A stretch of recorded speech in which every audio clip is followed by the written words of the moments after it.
नंदी भगवान भोलेनाथ के वाहन हैं और उन्हें भगवान भोलेनाथ का द्वारपाल भी कहा जाता है।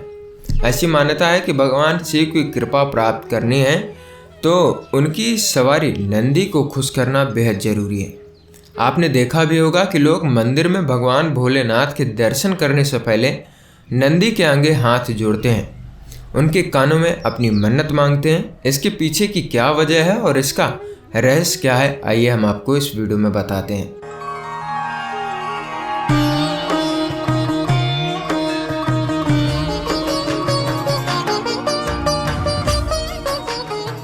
दर्शकों, जब देवताओं और असुरों के बीच में समुद्र मंथन हुआ था, उस वक्त भगवान शिव ने हलाहल विष पी करके इस संसार को बचाया था।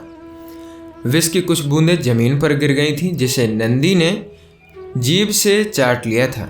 नंदी का ये समर्पण देख करके भगवान शिव ने उन्हें अपने सबसे बड़े भक्त की उपाधि दे दी और ये आशीर्वाद दिया कि उनके दर्शन से पहले लोग नंदी के दर्शन किया करेंगे।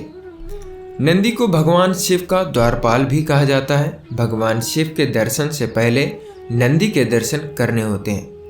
नंदी भक्त की परीक्षा लेते हैं। जो इस परीक्षा में पास होते हैं, नंदी उसके लिए भगवान शिव के द्वार खोलते हैं। भगवान शिव से पहले भक्त नंदी के कान में आप अपनी मनोकामना को बोलते हैं। नंदी ने अगर आपकी मनोकामना शिव जी को बता दी तो शिव जी आपकी वो इच्छा अवश्य रूप से पूरी करेंगे।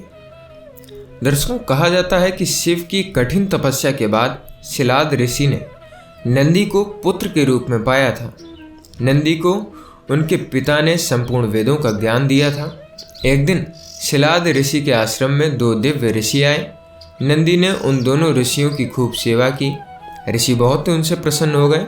उन्होंने शिलाद ऋषि को तो लंबी उम्र का वरदान दिया, लेकिन नंदी को नहीं दिया।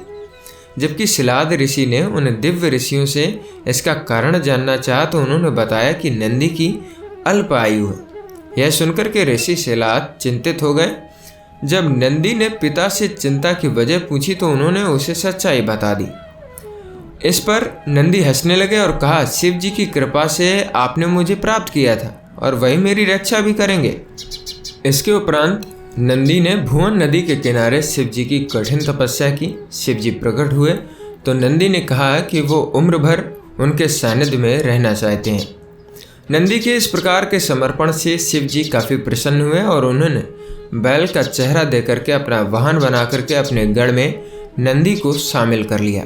साथ ही ये आशीर्वाद दिया कि जहाँ पर उनका निवास होगा वहाँ पर वो नंदी भी उनके साथ ही रहेंगे। जी हाँ दर्शकों, यही कारण है कि जहाँ पर शिव जी की मूर्ति स्थापित होती है वहीं पर नंदी की भी मूर्ति कहीं ना कहीं आप देखते ही हैं।